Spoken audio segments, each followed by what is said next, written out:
In the small town of Cypress Creek, nestled deep within Black Bayou Parish, Louisiana, life moved at the slow, unhurried pace of the murky water that snaked through the cypress swamps.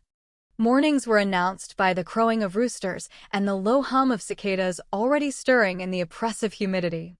Women hung laundry on lines stretched between oak trees draped in Spanish moss, while children chased each other down dusty gravel roads, their laughter echoing through the thick, soupy air. It was a simple town, but a warm one. Everyone knew everyone else's business, greeted each other by name, and offered a helping hand without being asked. No one could have imagined that on the afternoon of May 12, 2023, that profound tranquility would be shattered by a scream that would curdle the blood and haunt their memories for years to come. That day, the sun had beaten down relentlessly since noon. But as the afternoon wore on, the sky began to soften, the harsh glare giving way to a hazy, golden light.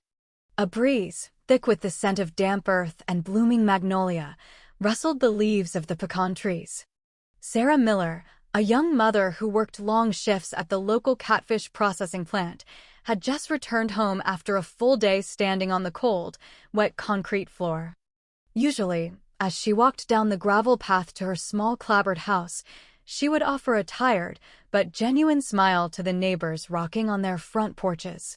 She was known as a quiet woman, unassuming and kind, who carried with her an aura of gentle perseverance. Sarah was walking a little faster today, eager to get home to the two bright lights of her life who would be waiting for her, 8-year-old Liam, her eldest, who was obsessed with baseball, and 5-year-old Noah, the baby of the family, who loved to draw. Just a few days ago, Noah had presented her with a crayon masterpiece on a piece of notebook paper, a simple drawing of their family, smiling stick figures under a giant oak tree. Sarah had proudly taped it to the refrigerator door. She would often glance at it before leaving for work, a small, colorful reminder of what she was working for. But that evening, her hurried steps faltered as she cut across the path that ran alongside the drainage ditch behind their property. Her eyes caught something bobbing in the murky, slow-moving water. At first, she dismissed it as a discarded plastic bag caught in the current. But as a sliver of the evening sun broke through the canopy of trees and illuminated the object, her heart stopped. Her hands began to tremble. Her lips parted, forming the names of her children in a silent, horrified whisper. Then, a scream tore from her throat, a raw, primal sound of pure terror that ripped through the quiet evening, sending a flock of startled egrets bursting from the reeds. Neighbors, hearing the shriek, came running. Women left pots simmering on their stoves. Men who had been relaxing on their porches after a long day's work scrambled to their feet and rushed toward the sound. They assumed it was a snake, maybe a water moccasin, or a large piece of debris clogging the ditch. But as they drew closer, their faces turned ashen. Floating in the shallow, muddy water were the small, still bodies of Liam and Noah. Sarah screamed again, a sound of utter devastation, before her body gave out and she collapsed onto the damp ground, unconscious. The neighbors' own cries of shock and grief broke the spell of silence. A few brave men waded into the water, carefully lifting the two small bodies and carrying them to the bank. They laid them gently on a plastic tarp someone had fetched from a nearby shed. Sheriff Brody, the parish's long-serving lawman, a man whose white hair and weathered face told the story of a lifetime spent in this town, wiped his eyes and muttered, "Lord have mercy." He whispered that in all his years, he'd never witnessed a tragedy so gut-wrenching. David Miller, Sarah's husband, was out on a call with his tow truck on the main highway. A neighbor, breathless from running, flagged him down to deliver the terrible news. With a face contorted in panic, David abandoned his truck on the shoulder of the road and sprinted home. When he arrived, he saw the crowd, heard the weeping, and in the center of it all, saw the lifeless forms of his two sons. He fell to his knees, gathering them into his arms and letting out a deep, guttural sob that seemed to tear at the very fabric of the sky. The sound made even the strongest men in the crowd unable to hold back their own tears. Before long, deputies from the Black Bayou Parish Sheriff's Office arrived, along with paramedics. They immediately began stretching yellow caution tape around the ditch, asking the crowded onlookers to step back. The evening sky was painted in shades of orange and purple, a beautiful sunset that felt like a cruel mockery. The yellow tape fluttered in the breeze, marking the area as a scene of serious incident. The deputies worked quickly but methodically. They took photographs, made notes, and examined the children's bodies. Strangely, there were no visible scratches or bruises. Their clothes were still neat, showing no signs of a struggle. Whispers started to ripple through the crowd. The water in that ditch was shallow, barely waist-deep on a grown man. It seemed impossible for two boys to drown so quietly, without a single cry for help. On the porch of the small house, Eleanor Miller, Liam, and Noah's grandmother, was wailing. Her body shook violently, her hands clutching at her chest. She cried out that she had only stepped away for a few minutes, just to the back garden to pick some green beans for dinner. When she returned, her grandsons were gone. She had assumed they'd run off to a friend's house, never imagining she would find them in the ditch. The townspeople who saw her felt a deep sense of pity. Everyone knew Eleanor doted on her grandsons. They often saw her taking them for ice cream or reading them stories on the porch swing. But behind the curtain of grief, a terrible question lingered. How could two children die at the same time without anyone hearing a thing? Was this truly a tragic accident, or was it something far more sinister? The deputies noted every detail, from the last time the boys were seen to who was in the vicinity of the house. That night, Cypress Creek was submerged in a collective sorrow. The small community church at the end of the road filled with people holding a prayer vigil, their soft hymns carrying on the night air. But even as prayers were offered, the hearts of the townspeople were heavy with unanswered questions. Under the dim glow of porch lights, somber faces stared blankly toward the Miller house. No one knew that this terrible evening was only the beginning of a long and harrowing story, a story of a fractured family, a hidden resentment, and a tragedy that would expose a wound so deep it would scar the entire town. As Sarah's scream echoed through the humid evening air, the residents of Cypress Creek dropped what they were doing and ran toward the drainage ditch. Women who had been hanging out the last of their laundry let the clothespins fall from their hands. A man just home from his construction job, still wearing his work boots and a dusty baseball cap, ran so hard he was gasping for breath. They all thought it was a snake, or perhaps a child had fallen and broken a limb. But their steps slowed to a dead halt as they saw what was floating in the water. For a moment, an eerie silence fell over the scene, the humid air so thick it felt as if it too was holding its breath in shock. The shapes, initially mistaken for debris, were unmistakably the small bodies of Liam and Noah. They drifted gently among the algae and fallen leaves, their faces pale, their eyes closed as if in a peaceful sleep. But their small chests were still. A woman instinctively clapped a hand over her mouth to stifle a scream, tears streaming down her face.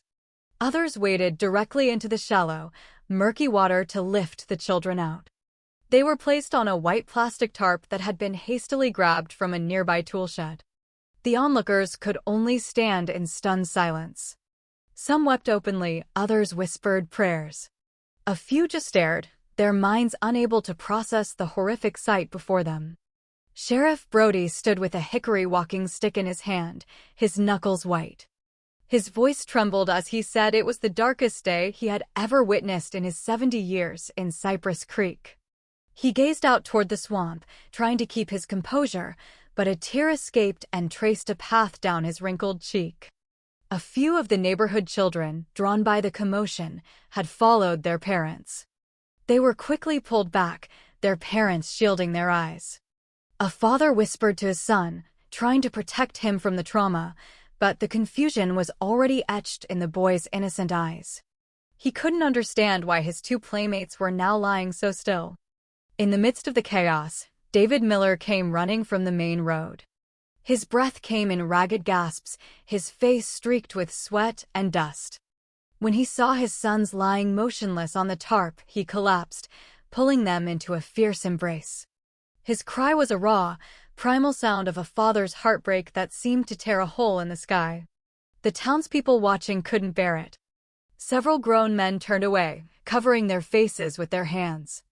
Sheriff Brody moved to David's side, placing a hand on his shoulder and whispering words of comfort, urging him to be strong. But David just shook his head, repeatedly calling his sons' names. Sarah, who had fainted, slowly regained consciousness. Her body was weak, but she crawled toward her children, reaching for their small hands. Her lips trembled as she recited a prayer, her voice barely a whisper.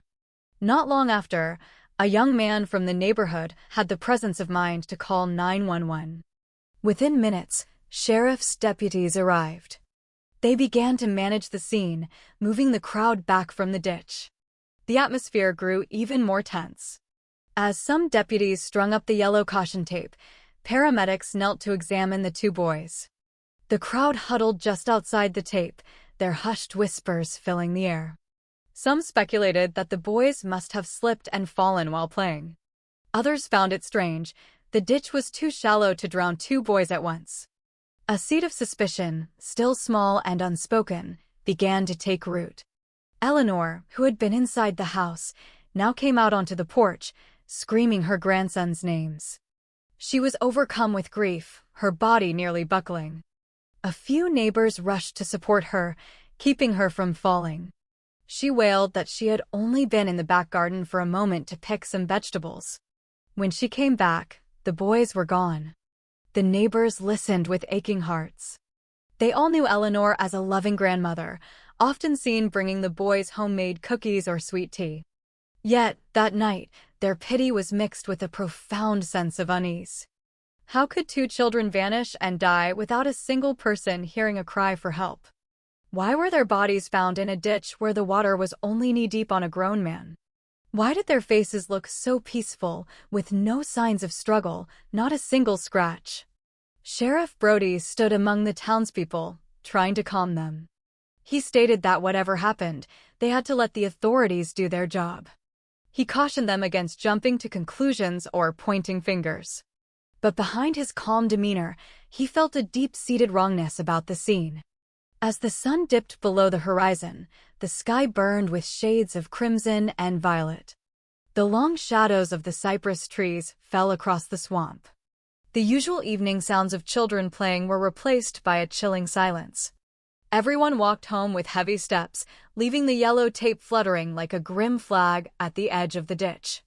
Night fell, but no one in Cypress Creek truly slept. The sound of hymns from the community church mingled with the soft sobs still coming from the Miller house.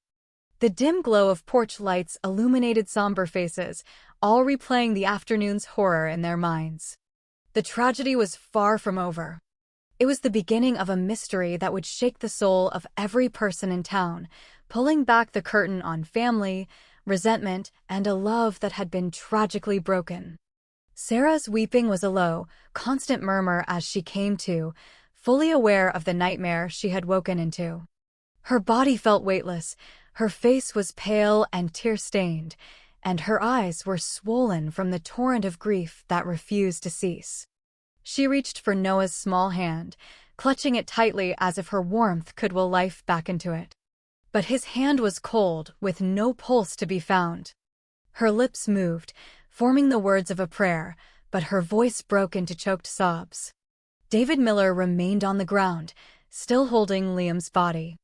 He stroked his son's hair, repeating over and over that he was sorry, that Daddy hadn't been able to protect him.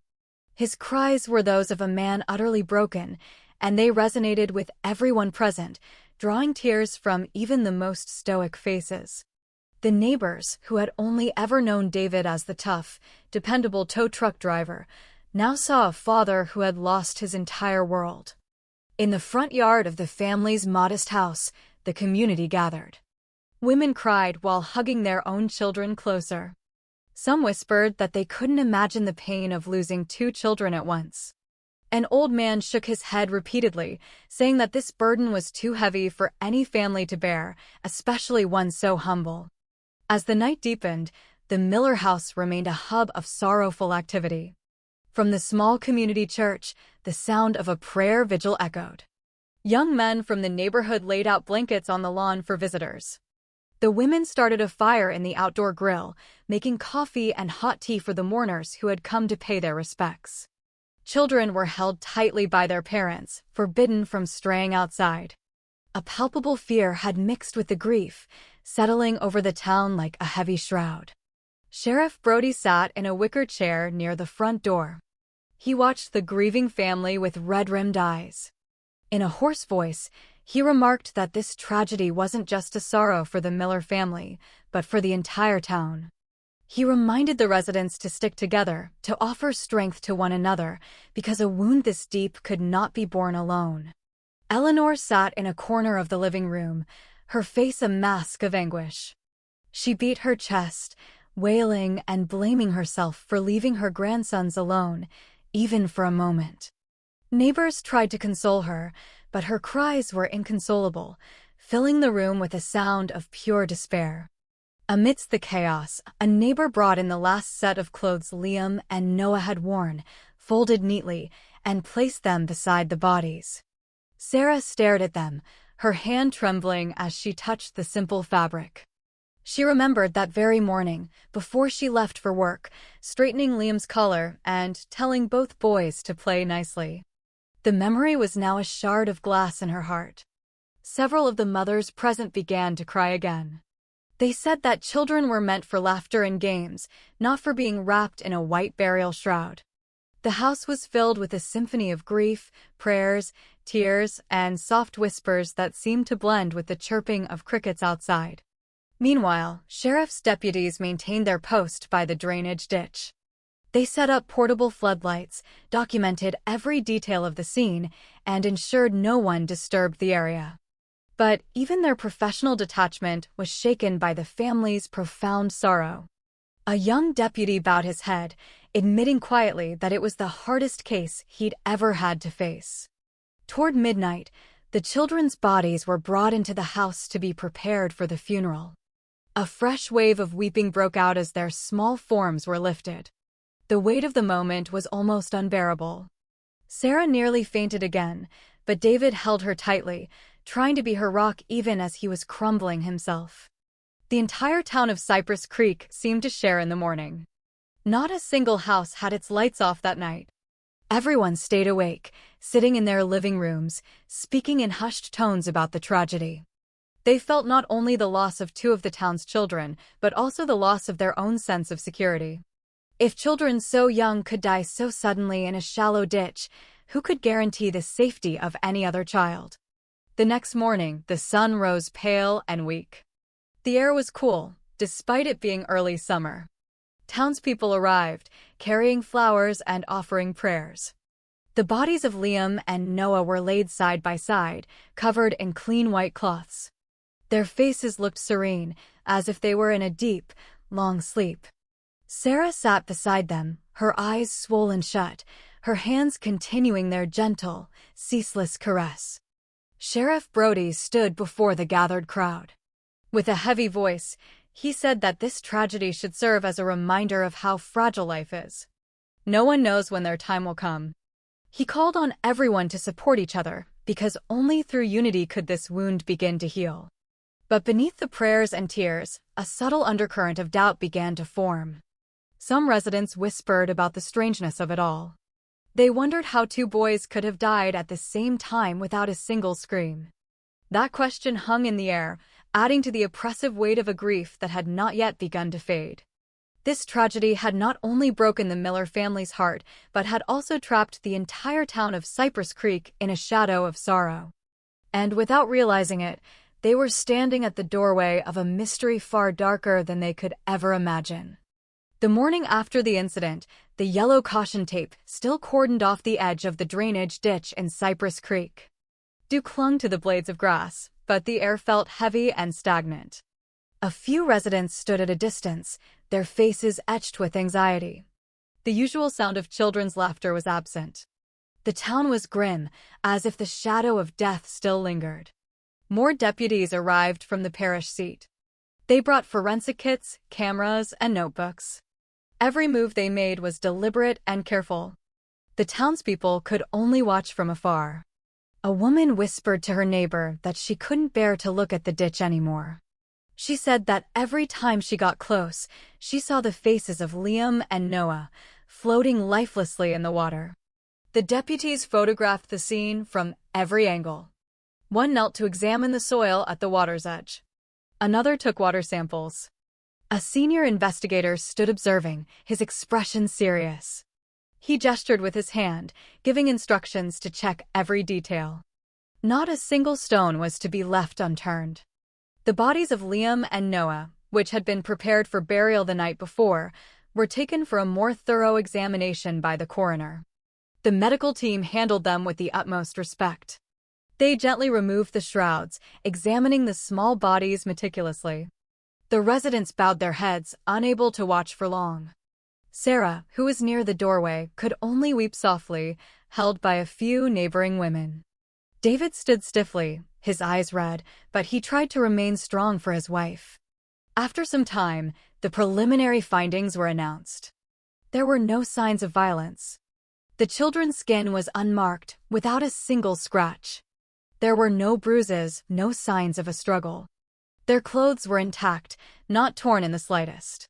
Their faces were peaceful, as if they were asleep. The announcement left the community bewildered. If they didn't drown, what caused their deaths? The water in the ditch was only waist-deep on an adult. It wasn't deep enough for two children to die at once. Stranger still, no one had heard any cries for help. Sheriff Brody stroked his white beard, shaking his head slowly. In a grave voice, he said that something didn't add up. He recalled his own childhood, playing in that very same ditch. The water was never dangerous enough to cause a drowning. The residents who heard him nodded in agreement, but they remained silent, not daring to speculate further. A young deputy took statements from the residents. He asked who had last seen Liam and Noah that afternoon. Several neighbors reported seeing them playing in their yard around 3 o'clock. After that, no one had seen them. The information was carefully recorded, a small piece in the large, unfolding puzzle. In the yard of the Miller home, the atmosphere of grief persisted. Prayers continued to be offered, and mourners kept arriving. But beneath the tears, whispers began to circulate. Some people said the case was unnatural. Others suggested that perhaps an outsider had come into the town. A few quietly felt that the strangeness lay within the house itself. These quiet whispers spread, adding to the family's burden. Sarah sat weakly beside the white cloths that covered her sons. She stared blankly, as if her soul had departed with Liam and Noah. David stood behind her, sighing heavily from time to time. He heard the neighbors' whispers, but was too consumed by his own loss to say anything. The police continued their investigation until evening. They took castings of footprints around the ditch, examined the floating leaves, and even inspected the nearby fence line. But the initial findings remained the same. There were no signs of a fight, no evidence of violence. Everything was too calm, too quiet for such a monumental tragedy. As dusk fell, the sun once again set behind the swamp. Golden light fell upon the yellow tape, which still fluttered in the breeze. A deputy closed his notebook and said quietly to his colleague that this mystery was just beginning. He felt that something was being hidden, something that wasn't visible on the surface. The residents returned to their homes with heavy hearts. That night, they held their children a little tighter. No one dared to let their little ones play alone outside. Cypress Creek, usually a lively town, was now submerged in fear and sorrow. And behind it all, the big question remained unanswered. If it wasn't an accident, then what really happened to Liam and Noah? 2 days after the tragedy, the town of Cypress Creek was still enveloped in a fog of grief. The scent of incense from the prayer vigil lingered in every corner. Residents continued to visit the Miller family, offering condolences. But beneath the tears and prayers, quiet conversations filled with doubt began to emerge. The deputies stationed at the drainage ditch had formulated an initial theory. Some officers suggested that Liam and Noah might have drowned. At first, this seemed plausible. Children often play near water. Perhaps they slipped and fell in together, unable to save themselves. However, when this theory was shared with the community, it only deepened their confusion. The water in the ditch was shallow, barely waist-deep on an adult. A boy Liam's age should have been able to stand up and walk out. If one had slipped, the other could have screamed for help. But on that afternoon, there was only silence. It was the silence that sent a chill down everyone's spine. Sheriff Brody sat at the local diner, slowly stroking his beard. He told a few of the other men that he had played in that same ditch as a boy. Never once had he heard of a child drowning there. The men who listened nodded in agreement. A woman added that she had been hanging laundry not far from the ditch that afternoon but hadn't heard a single shout. Her words amplified the strange feeling that weighed on everyone's heart. When David Miller heard the theory of drowning, he shook his head, his eyes red with unshed tears. Liam was a good swimmer, he insisted. And even though Noah was smaller, he was always right beside his big brother. David was certain they couldn't have just drowned without a trace. His voice broke as he said that something was not right about what happened. Sarah sat weakly in a corner of her house. She didn't say much, only occasionally gazing at the family photo hanging on the wall. In her heart, she felt there was a mystery surrounding her children's deaths, but she couldn't bring herself to voice it. Her tears had run dry, leaving only a vacant, wounded stare. The police didn't dismiss the doubts. They returned to the scene during the day, measuring the water's depth, noting the current, and reenacting various scenarios. One deputy even stood in the middle of the ditch to demonstrate how shallow it was. The residents who watched became even more convinced that this was no mere accident. The whispers grew louder. Some said a stranger might have secretly entered the town.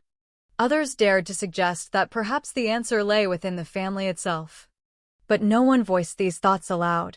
The respect for the grieving family and the weight of their sorrow kept such suspicions at bay. Amidst the growing tension, Sheriff Brody tried to be a calming influence. He stood before the residents gathered after an evening church service and urged them not to rush to judgment. His words were gentle but firm.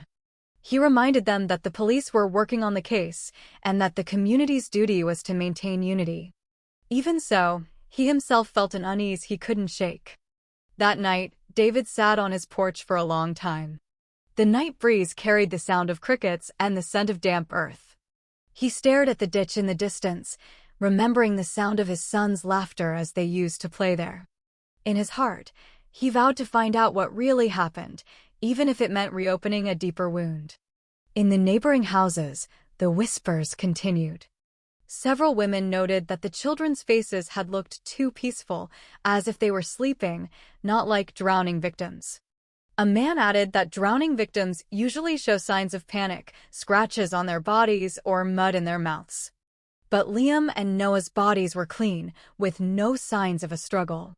The more people talked, the greater the doubt grew. The drowning theory, which had initially seemed logical, was now being seriously questioned. The police couldn't ignore these inconsistencies. They documented every anomaly, realizing that this mystery was not as simple as it appeared. As the night wore on, the lights in the Miller house remained on.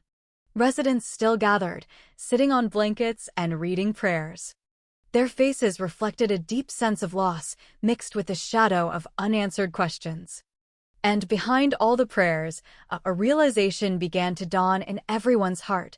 This tragedy was not just an accident, but a doorway to a darker secret. A secret that would test the patience, brotherhood, and sense of justice in Cypress Creek. After the initial examinations were complete, the police began formally interviewing the family members. This was done to create a clearer timeline of Liam and Noah's final hours. The entire town waited with bated breath, wanting to know what had truly happened behind the closed doors of the Miller home. That afternoon, David and Sarah sat in their modest living room. Their faces were drawn with exhaustion, their eyes swollen from endless crying.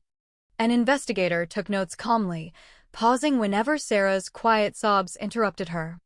In a faint voice, she explained that on the afternoon of the tragedy, she had last seen her children playing in the yard. She had left them in the care of Eleanor, David's mother, before she left for work.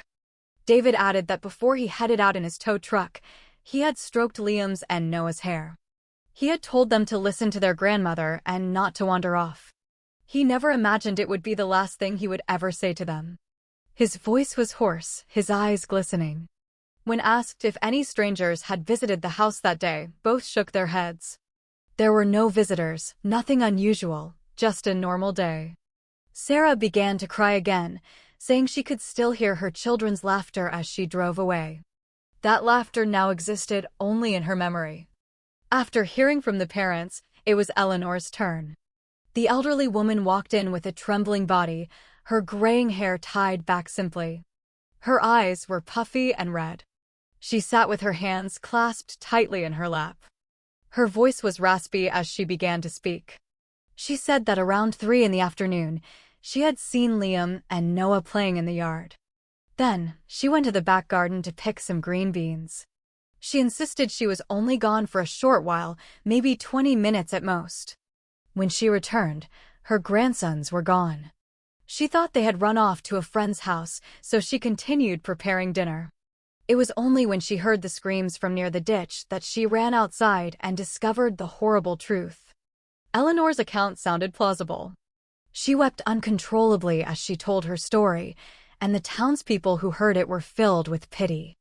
They knew her as a doting grandmother who often walked her grandsons to Sunday school. Seeing her weep with such a broken voice made many of them tear up as well. However, the investigators pressed on. They asked for small details, like what vegetables she had picked, exactly how long she was in the garden, and if anyone had seen her there.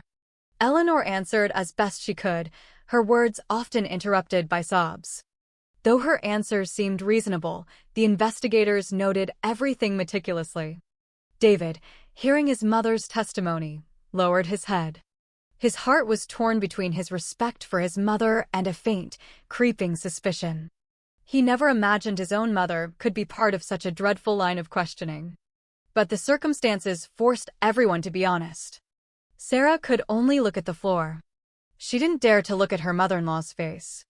Their relationship had always been strained, but in the midst of such profound grief, she didn't want to add to the pain with accusations. She just hoped the truth would come out soon. After the interviews, the investigators stepped outside to discuss. The waiting residents began to whisper. Some said Eleanor's story made perfect sense. Others whispered that perhaps some details were still hidden. But no one dared to voice their thoughts loudly. That night, the Miller home was once again filled with prayers. But behind the sacred verses, everyone held a question in their hearts. How could 2 children disappear in such a short time? Did they really just wander off and slip, or was there something unseen behind the family's tears? Sheriff Brody stood outside the house, looking at the yellow tape still marking the ditch. He said quietly to another town elder that this mystery was getting deeper. He felt that the truth was still hiding behind a curtain of sorrow. As news of Eleanor's statement spread through the town, many felt a sense of relief. The elderly woman had tearfully explained how she had only left her grandsons for a moment to pick vegetables, blaming herself for not watching them more closely. Her tears fell freely, soaking the simple headscarf she wore. The townspeople who heard her story felt a deep sympathy. They knew her as a woman full of love. Nearly every afternoon, she could be seen walking with Liam and Noah to the small community church at the end of the road. She often brought them treats from the local bakery, sometimes even sharing with the neighborhood kids. It was hard for anyone to imagine she could be involved in anything sinister. One woman said softly that she often saw Eleanor on her porch swing, cradling little Noah. She said the old woman always had a gentle smile, humming old lullabies while stroking her grandson's head. This story further convinced many of her innocence. The police, too, after hearing her statement, temporarily eased their suspicion. They documented all the details, but the grief-stricken tone in Eleanor's voice led them to believe she genuinely knew nothing. A young deputy even remarked to his colleague that a face so full of tears couldn't possibly hide malicious intent. David Miller sat in the corner of the room, his head bowed. Despite his lingering grief, he felt relieved after hearing his mother's testimony. He couldn't bear the thought of the woman who raised him being accused of something so horrible. He tried to believe that what happened was just an inexplicable tragedy. Sarah was also silent. Her relationship with her mother-in-law was often tense, but she didn't want to make accusations. Right now, her main focus was on praying for her children and finding some peace in the storm. She could only hope the police would find answers without inflicting new wounds on the family. Sheriff Brody, who had also heard the statement, nodded slowly. He told some of the residents that sometimes tragedies happen without any explanation. We have to learn to accept it, even when our hearts find it difficult, he said. His words brought tears to some eyes. That night at the small church, the prayer vigil continued. Eleanor knelt, her face still wet with tears. She prayed with a hoarse voice, occasionally pausing to choke back a sob. The residents who saw her became even more convinced that this old woman was merely a victim of the tragedy, not its cause. The town's children, who usually played outside, were quiet now. They listened as their parents spoke in low tones about the incident. A mother hugged her daughter tightly, telling her never to stray far from home. The fear was still present, but the belief that the tragedy didn't involve the family brought some measure of calm to a few. The police closed their notebooks for the night with serious expressions. They knew their work was not yet done. But for now, the investigation was shifting away from the family. They started considering other possibilities, like an outsider entering the town. The residents began to whisper that maybe a stranger had come by unnoticed. In her home, Eleanor stared blankly at a photo of her grandson still on the wall. She reached for it with a trembling hand and hugged it tightly. Her tears fell without stopping.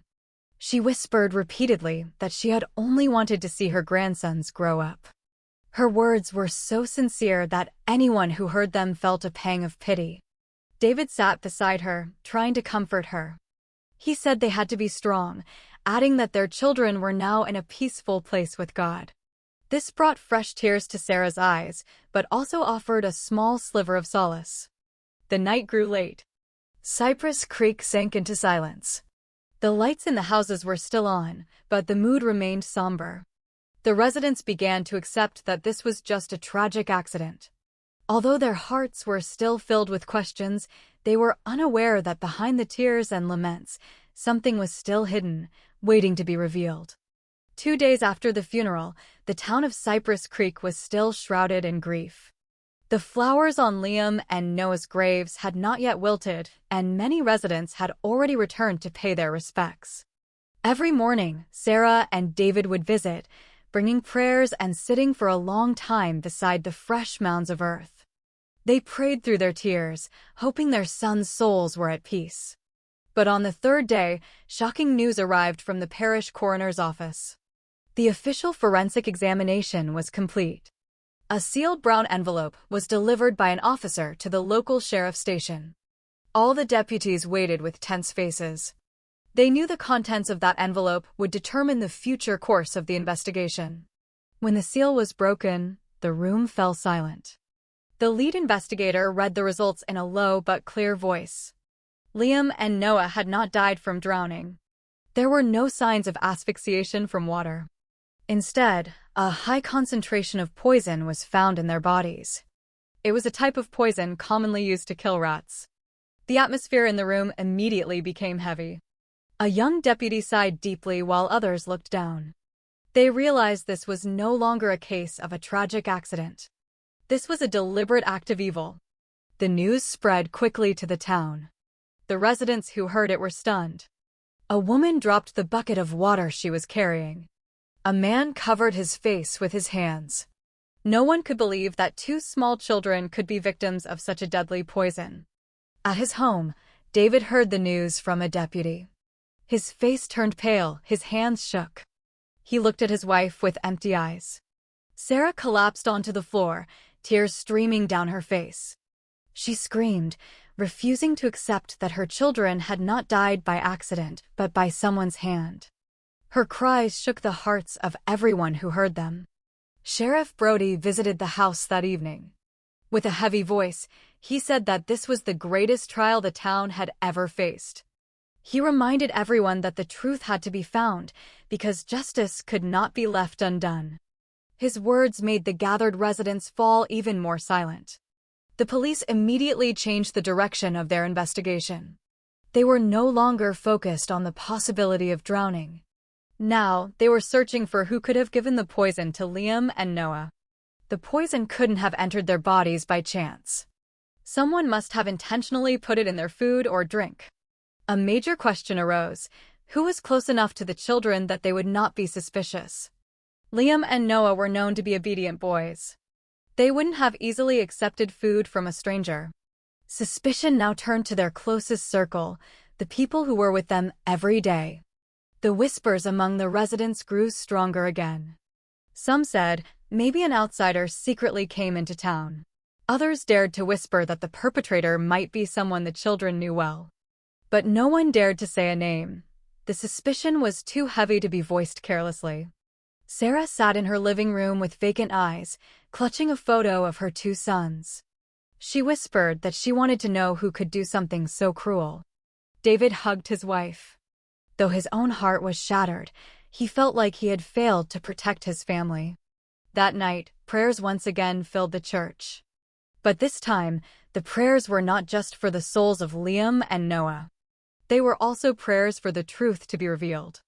The residents knelt with heavy hearts, asking God to show them the way. At the sheriff's station, the investigators gathered around a large table. A map of Cypress Creek was spread out. Names were written down. Everyone who had contact with Liam and Noah was now under scrutiny. The lead investigator said that the perpetrator was not only cruel, but also cunning, trying to cover their tracks by placing the children's bodies in the ditch to make it look like they had drowned. His words sent a chill down the spine of everyone present. The secret from the coroner's lab had opened a new chapter. The town, which had believed this was just a tragedy, now had to face the bitter reality that a human hand had taken the lives of two innocent children. The questions that hung in the air became even more suffocating. Who could be so heartless? Why them? And how long could the truth remain hidden? The news from the forensic report completely changed the course of the investigation. The police, who had initially considered the possibility of the children falling into the ditch, now had to confront the reality that their deaths were intentional. Poison isn't something that enters the body by accident. Someone had to have administered it.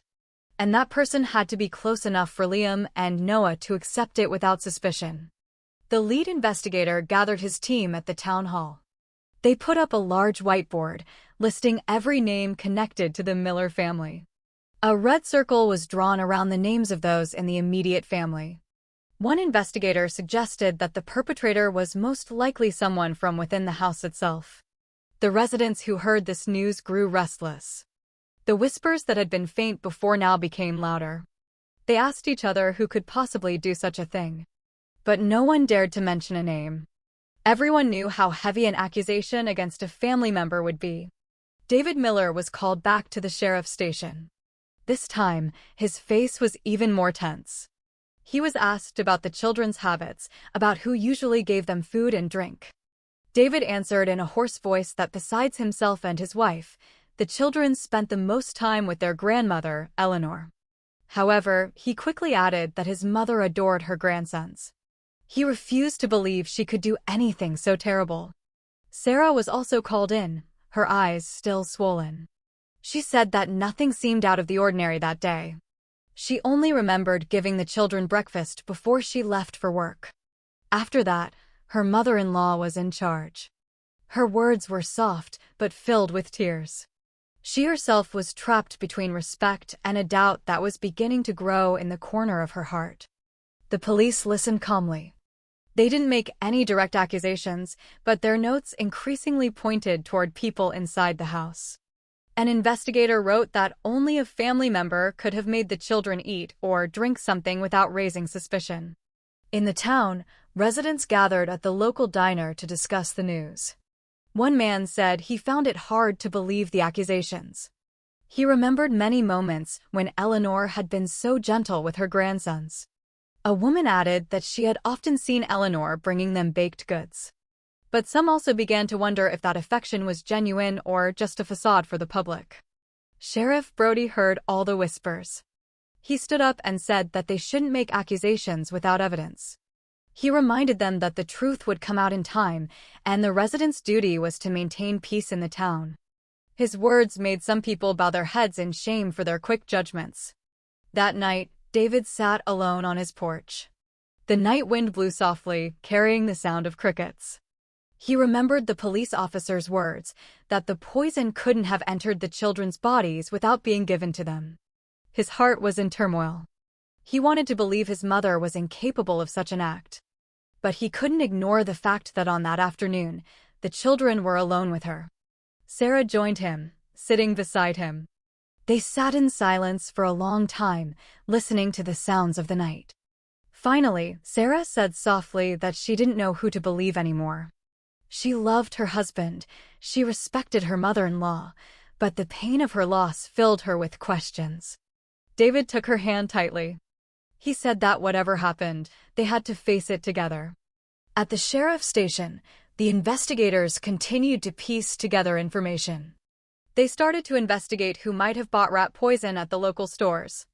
They visited several hardware and feed stores, asking if anyone had sold that item in the past few days. The store owners' answers were vague, but the investigators were confident that the trail would lead to something. The town's residents grew anxious again. They locked their doors earlier, keeping their children from playing alone. The fear intensified. If the perpetrator was truly from within the family, it meant the truth was far darker than they could have imagined. That night, the church was once again filled with prayers. But this time, the prayers were not only for the souls of Liam and Noah but also for courage. The residents prayed for the truth to be revealed so that no more children would become victims. David looked up at the night sky, his eyes filled with tears. He whispered to himself that he was ready to hear anything, no matter how bitter, to find out who had taken his children's lives. He knew the path to the truth would be long and painful, but he couldn't turn back. The shadow of suspicion no longer came from outside the town. It was now within the house itself, shrouding a family destroyed by loss. And from here, the investigation entered its darkest phase. For days after the funeral, David Miller was called back to the sheriff's station. His face was weary, his gaze empty. He sat in a cold wooden chair across from an investigator who had his notes ready. This time, the questions went deeper, not just about the day of the incident, but about daily life inside his home. In a low voice, David began to speak. He admitted that his household had not always been peaceful. The relationship between his wife, Sarah, and his mother, Eleanor, was often filled with tension.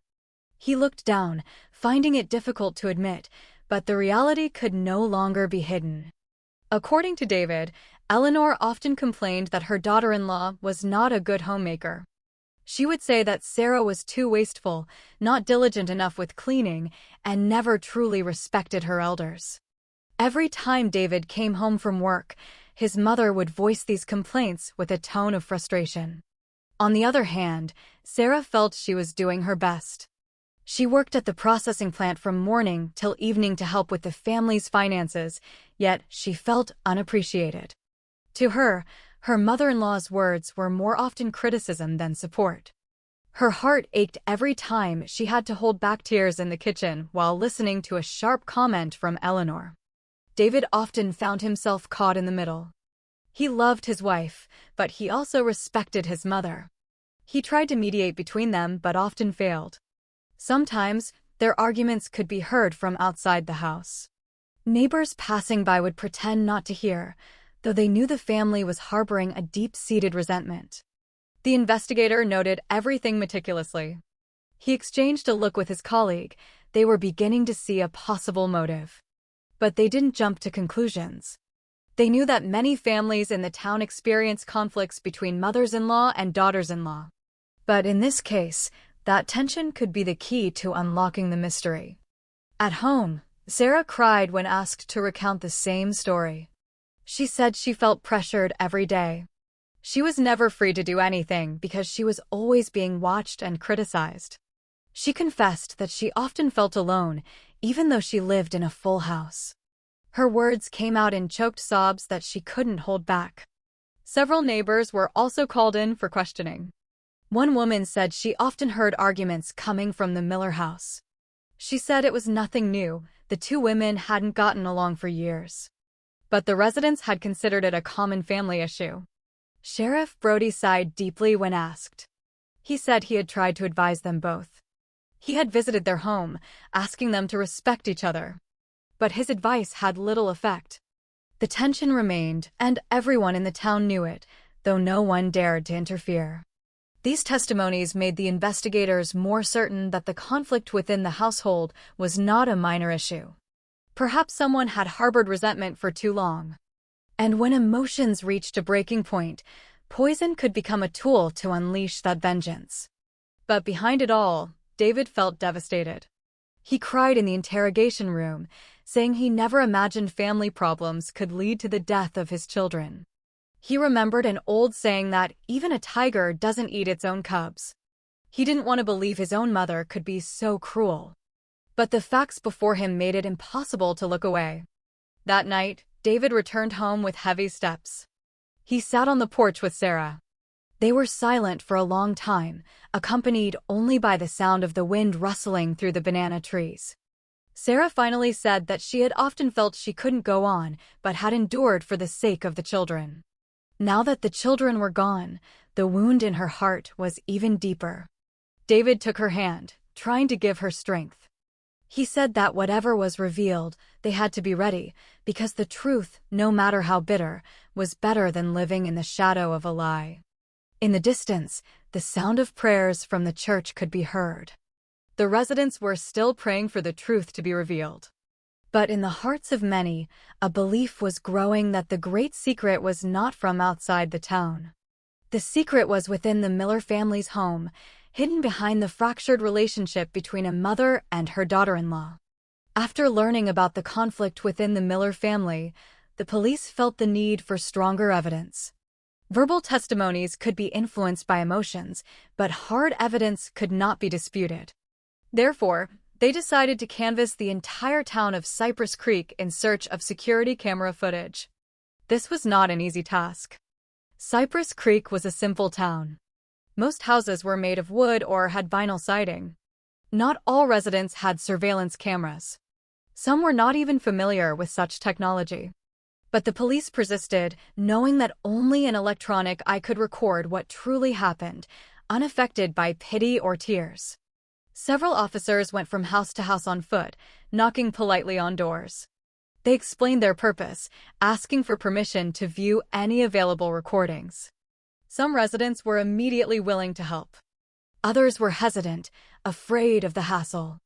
The police had to be patient, reassuring them, and sometimes waiting a long time before being allowed to see the footage. Sheriff Brody accompanied the officers. The presence of the respected town elder made many people more at ease. In a gentle voice, he explained that this was for the sake of justice for Liam and Noah. His words convinced some of the initially reluctant residents to nod and open their doors. Footage began to be collected, bit by bit. Some cameras only showed a chicken coop. Others recorded a small road where children played. Some were broken, their images blurry. The officers spent hours at the town hall, watching every second of the recordings. Their eyes grew tired, but their spirits did not waver. A young officer said they couldn't afford to miss anything. He replayed the footage over and over, noting every movement. His colleagues joined him, fighting off sleep. Their nights were filled with the hum of an old fan and the repetitive click of a mouse. David Miller occasionally came to watch.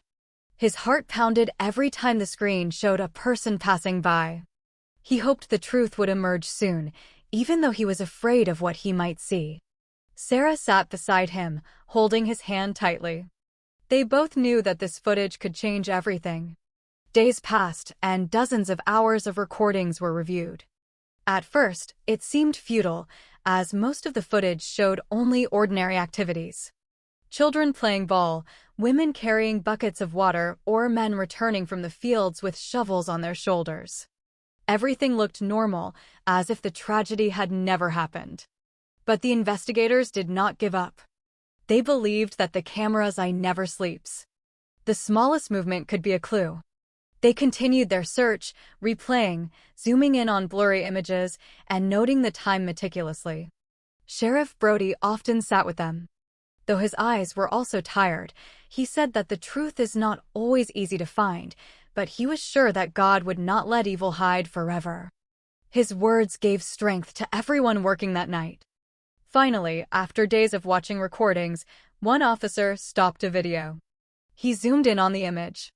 It showed an elderly woman walking, holding the hands of two small children. The timestamp on the screen read around 3 p.m. on the exact day of the tragedy. Silence fell over the room. All eyes were fixed on the screen.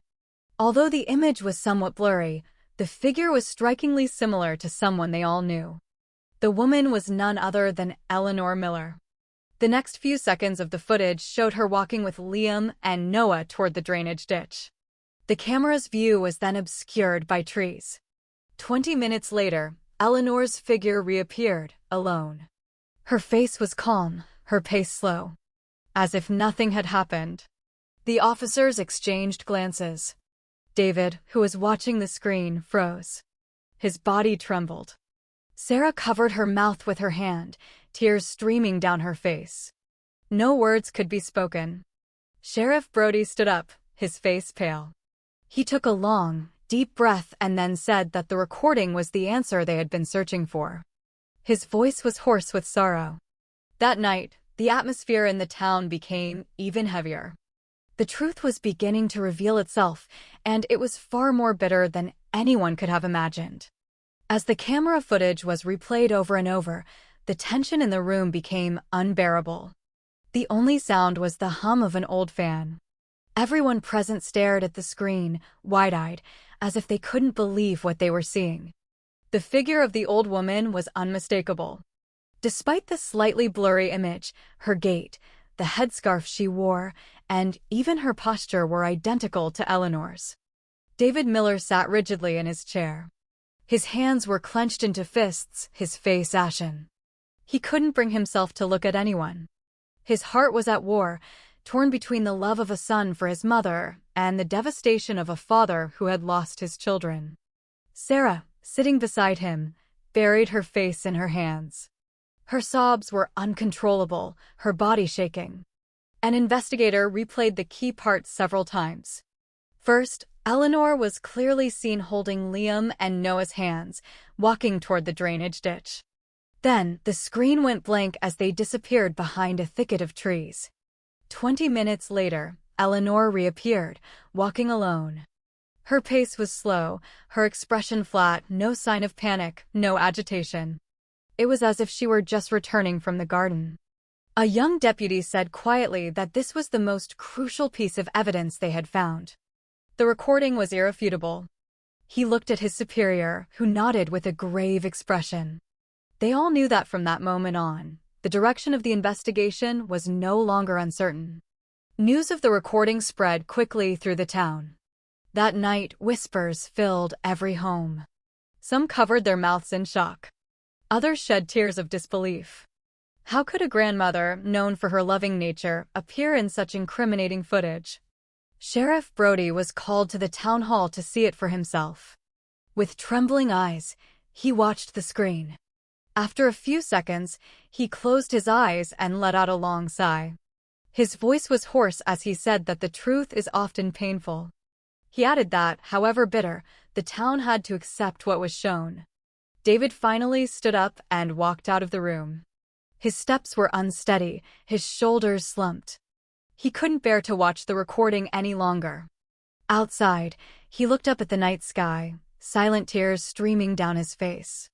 His heart had shattered into a million pieces. Sarah remained seated inside, staring at the blank screen after the video had stopped.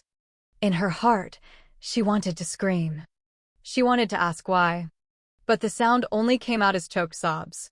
An investigator offered her a glass of water, but Sarah just shook her head, unable to drink. That night, the mood in the town turned into an almost unbearable weight. The residents, who had previously tried to find peace, were now faced with a harsh reality. They began to recall small details they had seen before. Some said that perhaps Eleanor's gentle smile had been just a mask. Others cried, feeling betrayed by someone they had trusted. At home, the photo of Liam and Noah was still on the wall. Sarah sat before it, stroking the image of her children's faces. David stood behind her, silent. They both knew that from this point on, their family would never be the same. The police prepared their next move. They knew the recording alone might not be enough to secure a confession, but it was the key to breaking the case open. With this evidence in hand, they planned to re-interview Eleanor Miller. Sheriff Brody walked home that night with heavy steps. He said to himself that this town would be remembered not for its bountiful harvests or green fields, but for the dark tragedy that befell two innocent children. His eyes were wet, his voice trembling as he prayed for the full truth to be revealed. The recording had become undeniable proof. The camera had spoken honestly, pulling back the veil that had been covered by tears.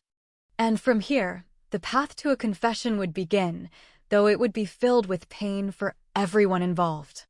A few days after the security camera footage was discovered, the police summoned Eleanor Miller back to the station.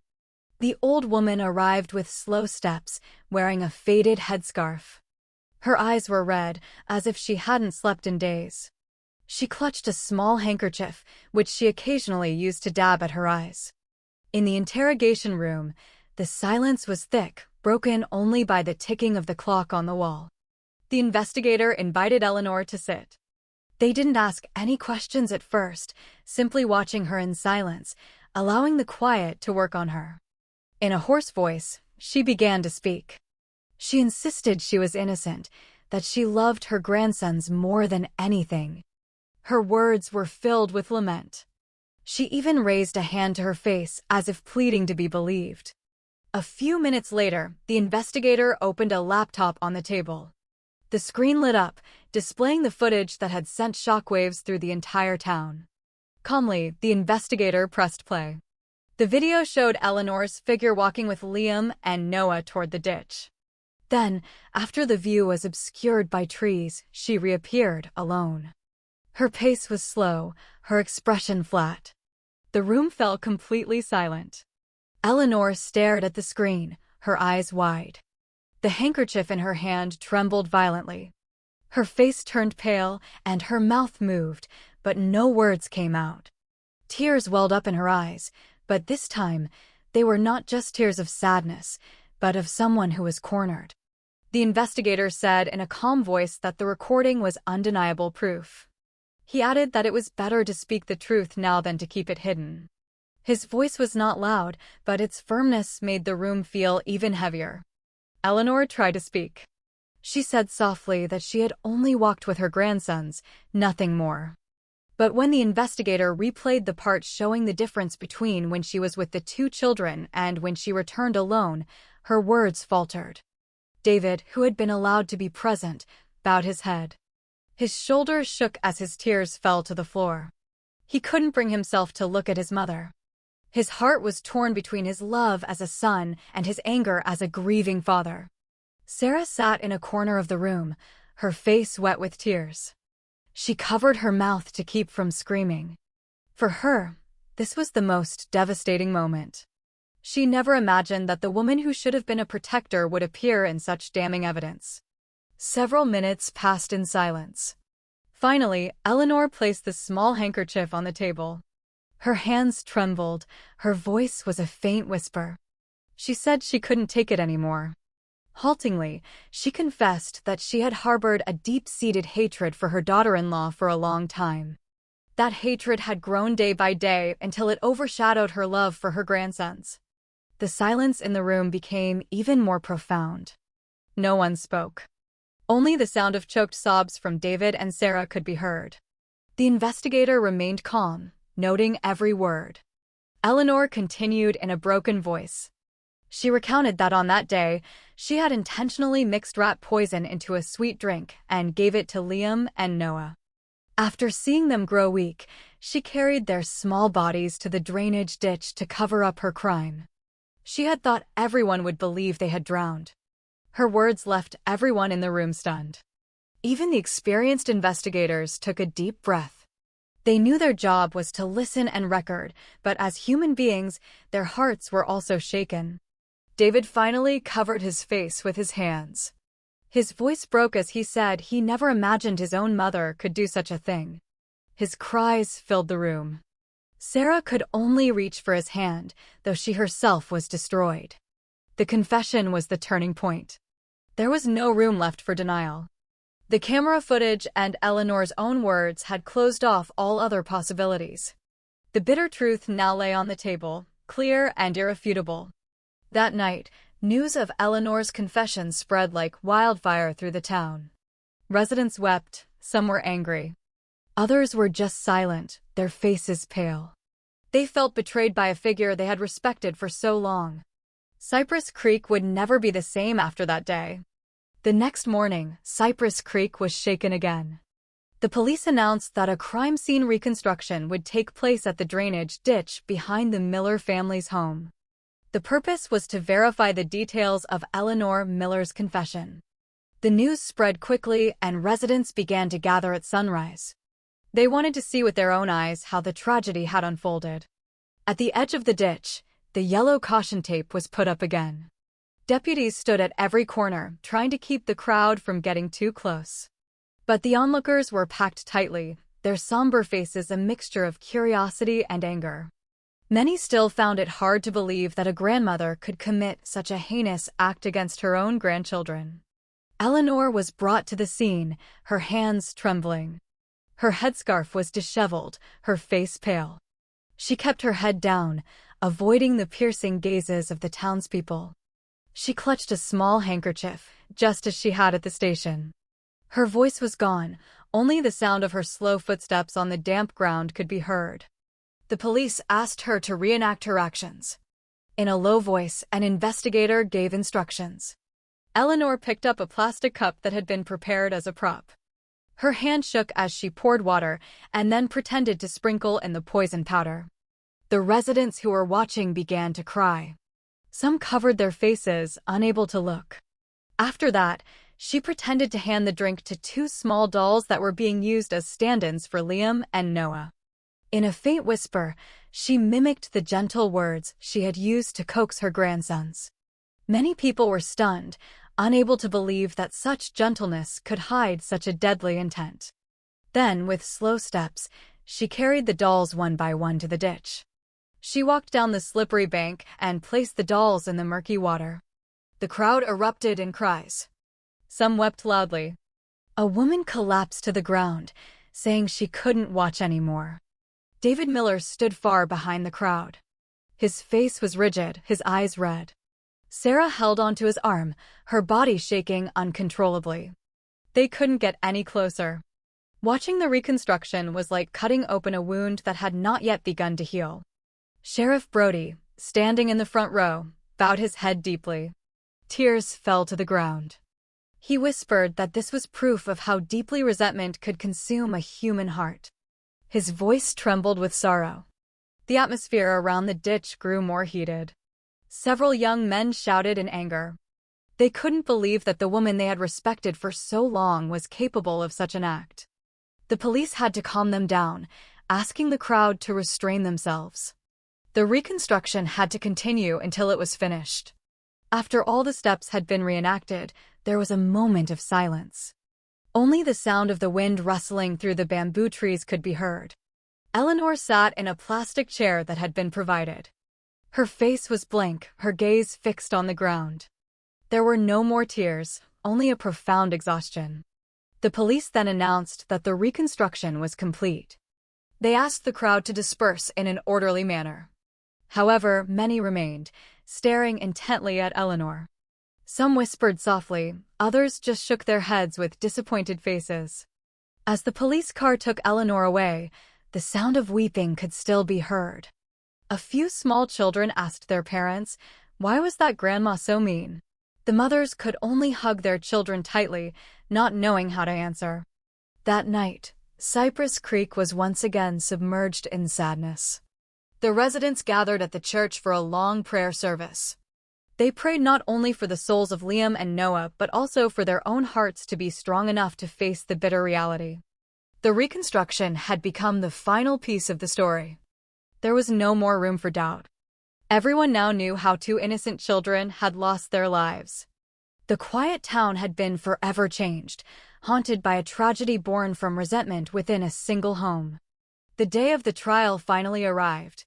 Since morning, the sky over the parish had been covered in gray clouds.